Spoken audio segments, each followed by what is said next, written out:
On parlait de Chalon-sur-Saône et de Gilles Plattret, Oui. Lilian, on embraye tout de suite avec la situation en Saône-et-Loire, donc.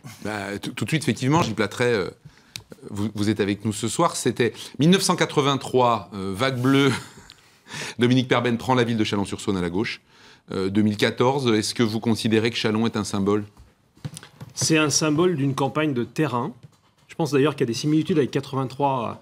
J'avais 10 ans à l'époque. Je ne peux pas me référer à des souvenirs personnels, mais c'est une campagne de terrain qui s'est fondée absolument pas sur des enjeux nationaux. On avait l'occasion d'en discuter lors du débat que vous aviez organisé sur place, mais sur des enjeux locaux qui tenaient à la circulation, aux impôts et également à l'emploi qui va mal sur le secteur. Donc on a mené cette campagne, on l'a menée dans l'Union. C'était important aussi de le dire, c'était un élément moteur dans cette victoire, je pense.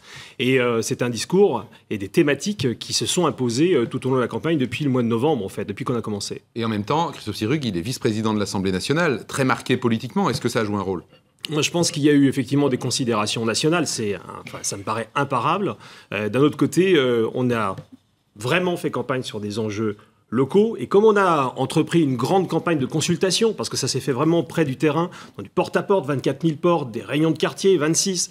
Donc on n'a jamais entendu une aspiration à voir les thèmes nationaux prendre le pas sur les débats locaux. Donc c'est pour ça que je dis oui, bien sûr. Il y a un phénomène national qui d'ailleurs s'amplifie à l'échelle de la France tout entière ce soir, on le voit bien.